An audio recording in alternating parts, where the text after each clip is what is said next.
അല്ലടോ നിങ്ങൾക്ക് ആർക്കും വിശക്കുന്നില്ല? അല്ലടോ ഈ കുറെ കാലമായില്ലേ ഞങ്ങൾക്ക് ബിരിയാണി ഉണ്ടാക്കി തരാന്ന് പറയണേ. ഈ പെരുന്നാളിനെങ്കിലും ഈ ഒരു ബിരിയാണി ഉണ്ടാക്കി തരുമോ? ബിരിയാണി ഒക്കെ ഞാൻ ഉണ്ടാക്കി തരാം, പക്ഷെ ഇത്രയും ആൾക്കാർക്ക് വെക്കാനുള്ള പാത്രം നിന്റെ വീട്ടിലില്ല. എനിക്ക് ബിരിയാണി വെക്കാൻ പാത്രമല്ല വേണ്ടത്, അത് ഞങ്ങൾ സെറ്റായി തരാം. എനിക്ക് ബിരിയാണി വെക്കാൻ വേണ്ട എല്ലാ സ്വന്തം മൈജി ഫ്യൂച്ചർ വന്നാൽ കിട്ടും. എന്നാ നമുക്ക് പോവല്ലോ എന്നാല്. ഇതിനാ ബിരിയാണി പോയിട്ട് 5 ലിറ്ററിന്റെ മതിയോ? അതുപോലെ ഒരു 10 മിനിമം വേണം. 10 വേണം. എന്നാലും നമുക്ക് 16 കൂടെ എടുത്താളാം. എടാ നോക്ക്, മൈജിയിലെ ഗോദ്രേജിന്റെ അലമാരയൊക്കെ. മണ്ടത്തി അൽമാരല്ല, അത് ഫ്രിഡ്ജാണ്. Hi TV.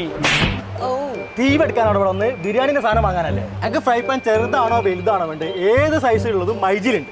വെള്ള, കറുപ്പ്, മഞ്ഞ എല്ലാ കളറും ഉണ്ടല്ലോ. ഹലോ, ഇതൊക്കെ എന്റെ വീട്ടിലുണ്ട്. പോരി. എയർ ഫ്രയർ വാങ്ങണോ അത് ഓവൻ വാങ്ങണോ? ബിരിയാണി ഉണ്ടാക്കാൻ എന്തിനാ എയർ ഫ്രയർ ഓണൊക്കെ?